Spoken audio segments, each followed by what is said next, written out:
Thalassery arch bishop Joseph അംബ്ലാനിയുമായി പാണക്കാട് സാദിഖലി ശിഹാബ് തങ്ങൾ കൂടിക്കാഴ്ച നടത്തുകയാണ്. ഇപ്പോൾ ഷാബി പറമ്പിൽ എംപിയും കൂടെയുണ്ട്. തലശ്ശേരി ബിഷപ്പ് ഹൗസിലാണ് കൂടിക്കാഴ്ച.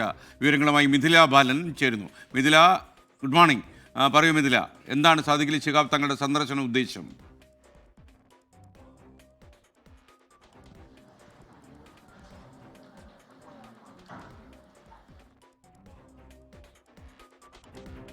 സാദിഖലി ശിഹാബ് തങ്ങളെ സ്വീകരിക്കുകയാണ് തലശ്ശേരി ആർച്ച് ബിഷപ്പ് ജോസഫ് അംബ്ലാനി. എനിക്ക് തോന്നുന്നു ഈ മുനമ്പം വിഷയത്തിൻ്റെ തുടർ ചർച്ചയ്ക്കായിട്ടായിരിക്കാം സാദിഖലി ശിഹാബ് തങ്ങൾ അവിടെ എത്തിയത് എന്നാണ് ഞാൻ കണക്കുകൂട്ടുന്നത്.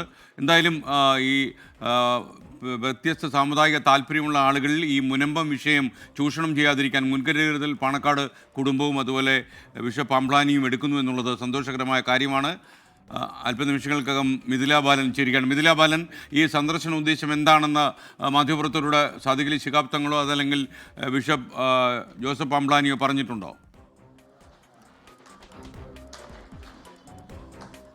എസ്കെൻ, ഇരുവരുടെയും പ്രതികരണം ലഭ്യമായിട്ടില്ല. ഒരു 15 മിനിറ്റ് മുൻപാണ് പാണക്കാട് സാദിഖലി ശിഹാബ് തങ്ങൾ തലശ്ശേരി ബിഷപ്പ് ഹൗസിലെത്തിയത്. തലശ്ശേരി ബിഷപ്പ് ജോസഫ് അംബ്ലാനിയുമായാണ് കൂടിക്കാഴ്ച നടത്തുന്നത്. ഷാഫി പറമ്പിൽ എംപിയും ഇവിടെയുണ്ട്. ഇരുവരും തമ്മിൽ അല്പസമയം മുമ്പ് കേക്ക് മുറിക്കുകയുണ്ടായി. ഇപ്പോൾ ഒരു സൗഹൃദ സന്ദർശനം തന്നെയാണ്. ഇരുവരും തമ്മിൽ കൂടിക്കാഴ്ച നടത്തുകയാണ്. ഈ കൂടിക്കാഴ്ചയ്ക്ക് ശേഷമായിരിക്കും എന്താണ് ഈ ഒരു സന്ദർശനത്തിൻ്റെ ഉദ്ദേശം എന്ന് വ്യക്തമാവുകയുള്ളൂ. ക്രിസ്മസിന് മുന്നോടിയായി പാണക്കാട് സാദിഖലി ശിഹാബ് തങ്ങൾ കോഴിക്കോട് രൂപതാ ബിഷപ്പിനെയും സന്ദർശിച്ചിട്ടുണ്ടായിരുന്നു. സമാനമായുള്ള ഒരു സന്ദർശനം എന്ന് മാത്രമാണ് അദ്ദേഹം ആമുഖമായി പറഞ്ഞത്. എന്തായാലും പ്രതികരണം ലഭ്യമായിട്ടില്ല. അല്പസമയത്തിനകം തന്നെ ഇരുവരും മാധ്യമപ്രവർത്തകരെ കാണും എന്ന് തന്നെയാണ് അറിയാൻ കഴിഞ്ഞിട്ടുള്ളത്.